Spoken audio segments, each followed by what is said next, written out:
Hello दोस्तों, आशा करता हूँ कि आप सभी बढ़िया होंगे। आप सभी को नमस्कार और आप सभी के लिए एक और देश की खूबसूरत दृश्य को लेकर के आ चुके हैं।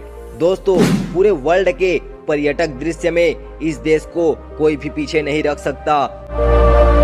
दोस्तों, आज जिस देश को लेकर के आए हैं, इस देश में कुछ अजीबोगरीब नियम के कारण और भी खास है। जिस देश में लोगों को वनों के संरक्षण के लिए 60% भागों को हमेशा खाली रखते हैं और साथ ही जिस कंट्री में क्राइम बहुत ही कम है और जहां भारत के लोग बिना किसी वीजा के आसानी से घूम सकते हैं, तो जिस कंट्री की बात करने जा रहे हैं वो है भूटान।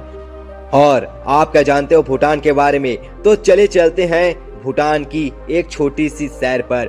दोस्तों, भूटान की कुल भूमि में 65% जमीन जंगलों से घिरा हुआ है और भूटान पूरे वर्ल्ड का एकमात्र कंट्री है जहां पर्यावरण की सुरक्षा के लिए वहां के लोग खुद पेड़ लगाते रहते हैं जिससे स्वच्छ वातावरण रहे। इसमें एक नियम रखा गया है कि जिसमें 65% क्षेत्रफल पर वन होने चाहिए, यानी कि इसको वनों का देश कह सकते हैं।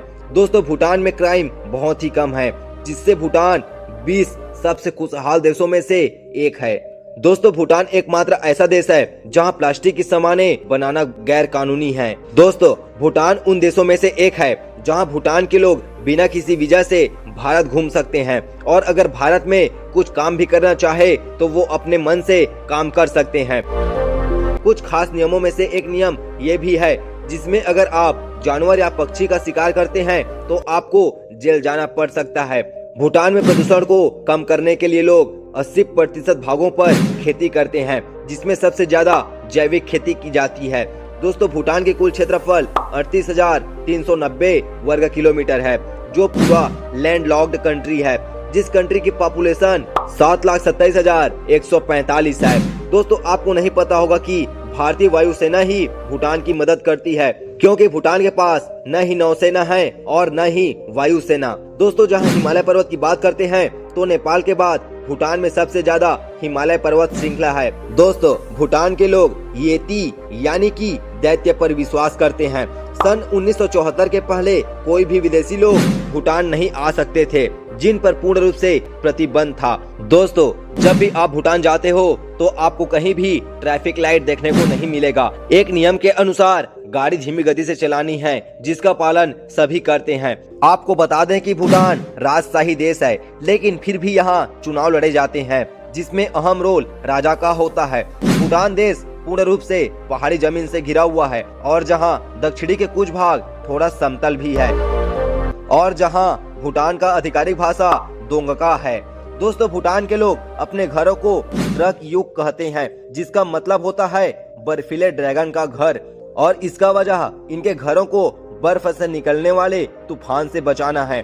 भूटान की राजधानी थिम्पू है और ये सबसे बड़ा शहर भी है। आपको बताना चाहते हैं कि सन 1999 से पहले भूटान में कोई भी टीवी या इंटरनेट की सुविधा नहीं था। जहां भारत के नाम से लोगों के मन में खुशियां दौड़ती है, वहीं भारत ही भूटान को आर्थिक सहयोग करता है मानो भारत का राज्य हो। दोस्तों, भूटान का मुद्रा नोंगत्रुम है। दोस्तों, भूटान की ऊंची पहाड़ी पर यानी 5,999 मीटर से ऊंचा पहाड़ आपको देखने को मिलेगा, लेकिन यहाँ के सरकार के नियम के अनुसार आप ऊंचे पहाड़ पर नहीं चढ़ सकते। एक बात जो आपके दिल को छू जाएगा और वो ये कि भूटान में जीडीपी के आधार पर अर्थव्यवस्था को नहीं नापते, जहां पर लोगों के हेल्थ को देख करके अर्थव्यवस्था को जानते हैं, जहां पर्यावरण की सुरक्षा पर ज्यादा ध्यान दिया जाता है। भूटान के राष्ट्रीय पशु क्या आप जानते हैं? तो चलिए इसको भी हम बताते हैं। दोस्तों, जहां पर भूटान का राष्ट्रीय पशु ताकिन है जो बकरी की तरह दिखता है और जो हिरण की एक प्रजाति भी है। दोस्तों, अब आपको बताना है कि भूटान का राष्ट्रीय खेल क्या है और हमें आप कमेंट में जरूर बताइएगा कि आपको यह वीडियो कैसा लगा। और दोस्तों, इस वीडियो के लिए एक शेयर और एक लाइक जरूर कीजिएगा और हमारी मेहनत के लिए आपको इस वीडियो को शेयर जरूर करना है। चलिए मिलते हैं नेक्स्ट वीडियो में।